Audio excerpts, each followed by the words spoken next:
Hey, Blue Sheep. I'm Blue Sheep, purveyor of queer culture, muse, and documentarian. Kore karamina detectao sawago sawago headbanger. Today, I'm coming to talk to you about my titles. I always have a bunch of thought processes when it comes into making a title, and I pull inspiration from everywhere. The first title is going to be I Got a Question, Is You Gay? Now, I had to break this one up into part one and part two, but the title is still the same. Now, this one was inspired by social media.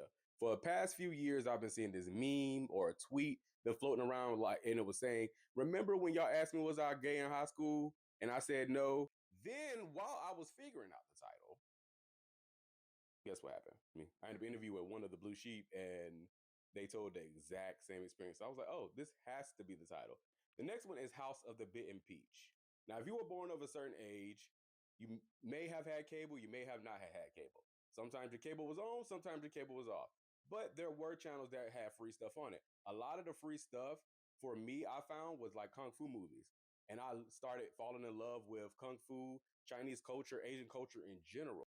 Cut to me in the future, getting into the queer ballroom scene, becoming a Butch Queen Vogue film, Vogue, and that's where the House of part came from. So then the Peach, gay, butt, derriere, rear end, take a bite, Janelle Monáe, like all these different things was just flying in for inspiration. So on top of all of that, there is a ancient lore, or not ancient, but yeah, ancient. There's an ancient representation of queer love in Asia, and one of them is called not House, the half cut sleeve, where a emperor actually was sleeping with his male concubine, and when they went to awake, he had to get up and go do something, but he didn't want to wake him. So instead of waking him, he actually cuts his sleeve.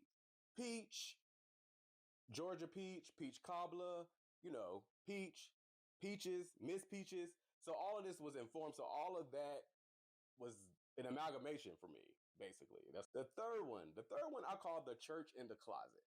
People who are involved in church or go to church a lot, if they are queer or happen to be queer, a lot of times they cannot be them full selves.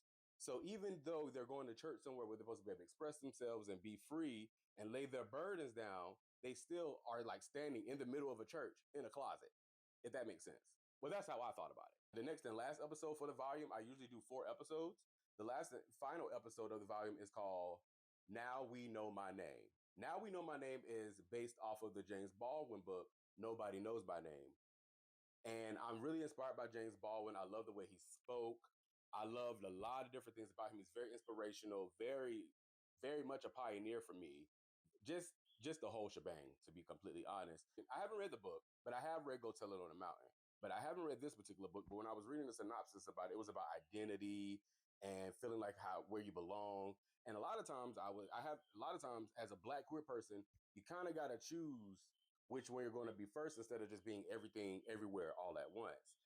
I love it. I love creating these creative titles where they're layered and multicultural and just weird like me. So I wanted to come and tell y'all that. So thank y'all for listening. And if you want to enjoy more of my long form content, go to my main page. And you can go to my main page through the link in my bio. Thank y'all.